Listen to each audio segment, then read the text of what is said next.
भारत चीन संबंधों के बारे में पिछले कुछ समय से तनातनी का माहौल है। इसमें सीमा विवाद भी एक पहलू है। चीनी सामानों के द्वारा भारतीय बाजार पट जाना ये भी एक समस्या है। इसके अलावा भारत चीन के संबंध जो पुराने भी हैं वो तनाव के, स्पर्धा के, अंतर्द्वंद्व के ज़्यादा रहे हैं। भारत के राजनीतिक नेतृत्व ने चीन की कही हुई बातों पर भरोसा किया और धोखा भी खाया है। इन सब पूर्व अनुभवों की पृष्ठभूमि में आज का विवाद निश्चित रूप से ज़्यादा विचार की ज़रूरत है, ऐसी स्थिति की मांग है।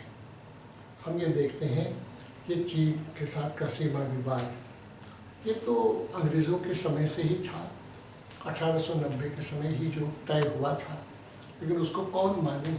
अंग्रेज चले जाने के बाद, दोनों सार्वभौम राष्ट्र होने के बाद, अब आपस की वार्ता से बात सुलझाएं, प्राकृतिक सीमाएं क्या हों, और उसमें जितने भी विवाद के स्थान हैं उन सब के साथ जब तक हल नहीं होता तब तक यथास्थिति बनी रहे, यही वार्ता का नियम रहता है।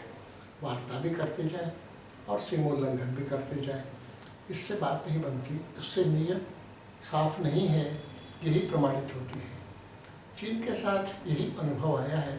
1949 के बाद लगभग भारत और चीन दोनों ही अपने अपने ढंग के सार्वभौम राष्ट्र की स्थिति में आए। इसमें एक सभ्यतामूलक पहलू भी तो है।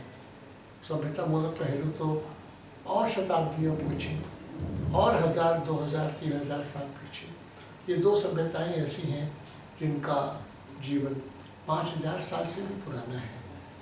तार टूटे नहीं हैं भारत के, चीन के कभी टूटे भी हैं, फिर पुराने जुड़ ही जाते हैं। आज का चीन माओ त्से-तुंग के समय का पीपल्स डेमोक्रेटिक रेवोल्यूशन का चीन नहीं है। डेंग सियाओपिंग ने 5 पिलर्स ऑफ डेमोक्रेसी के नाम से जो गाड़ी आगे बढ़ाई, उसने सरकारवाद की भूमिका को अपेक्षाकृत सीमित किया, या यूँ कहिए कि उसको बाजार की तरफ मोड़ दिया। स्थानिक जन के लिए तो सत्ता अभी भी बहुत दूर है, अभी भी दमनकारी है, अभी भी लोकतांत्रिक ही है। इसलिए चीन का घरेलू बाजार बहुत पनप नहीं पाया। चीन के अंदर सामान्य नागरिकों की क्या स्थिति है, इसकी जानकारी बाहरी दुनिया को पूरी तौर पर मिलने की अभी तो कोई स्थिति नहीं है। जो चीन की सरकार आंकड़े अपने आर्थिक विकास के बारे में देती है, उस पर भरोसा करने के अलावा दूसरा कोई चारा नहीं है, क्योंकि एक बार वर्ल्ड बैंक और ऐसे कुछ विश्व की एजेंसीज ने चीन के विकास के संदर्भ में यहाँ तक कहा कि जो वो अपनी वृद्धि दर बतावे उसमें 2% पहले से काट कर तभी यथार्थ पर हम हैं, ऐसा विचार किया जा सकता है। आज के तनाव की स्थिति में सभ्यतामूलक प्रयास भी बहुत ज़रूरी है। चीन के स्वभाव में है विस्तारवाद। जब जब थोड़ी भी ताकत चीन पाता है, वो लोक कल्याण की बजाय विस्तारवाद की जद्दोजहद पे पड़ जाता है। चीन के आसपास के सारे देश चीन के इस विस्तारवादी रवैया से खिन्न भी रहते हैं। जनसंख्या की दृष्टि से ज़्यादा प्रबल, साधनों की दृष्टि से फिलहाल ज़्यादा प्रबल चीन दिखाई देता होगा। इसके कारण अन्य उनके पड़ोसी देश आतंकित भी रहते हैं, मगर मन ही मन चीन के प्रति कोई सद्भाव तो रखते नहीं। भारत की स्थिति इससे उलट है। दुनिया के बाकी के देशों में भारत के प्रति एक सद्भाव बना हुआ है कि भारत आक्रमण नहीं करता है, भारत विस्तारवादी नीति अख्तियार नहीं करता है। इससे एक सभ्यतामूलक वैशिष्ट्य का भी उपयोग चीन के इर्द गिर्द के और देश, चाहे वियतनाम हो, चाहे लाओस हो, चाहे मंगोलिया हो, चाहे सोवियत रूस ही क्यों न हो, और भी रूस से टूटे हुए कई देश होंगे, उन सबसे ज़्यादा मात्रा में राजनयिक दृष्टि से संपर्क बढ़ाने की और उनको चीन के संदर्भ में जो उनकी बातें हैं उसको सुनने, समझने और उसमें से हम पॉजिटिव योगदान क्या कर सकते हैं, विचार करने की ज़रूरत है। सामरिक दृष्टि से भी भारत को अपनी तैयारी तो करना ही होगा। आज नहीं कल नहीं परसों कोई भी राष्ट्र दूसरे के भरोसे तो रहे साथ अपनी सुरक्षा की दृष्टि से, चाहे वो सीमा पर सुरक्षा हो, आंतरिक सुरक्षा हो या खाद्य की ही सुरक्षा हो। हर देश को स्वावलंबी बनना ये उसके लिए, प्रगति के लिए तो मूलभूत रूप से आवश्यक है। इस विषय में कहीं भी कोई भी लापरवाही देश के लिए बहुत नुकसान कर जाती है। इसलिए सामरिक शक्ति का भी लगातार आकलन, उसमें जो पिछले 10-15 वर्षों से उपेक्षा हुई है, उस उपेक्षा को ठीक करना आज की सामयिक आवश्यकता है, ऐसा मुझे लगता है। इसके साथ साथ देश के जन में चीन के साथ के सीमा विवाद ही नहीं, चीन की सभ्यता मूलक इन सारी तनाव के कारणों के बारे में भारतीय जन को समझना समझाना ये भी ज़रूरी है, जागरूक बनाना ये भी ज़रूरी है, संकल्पबद्ध करना उसका कोई विकल्प नहीं हो सकता।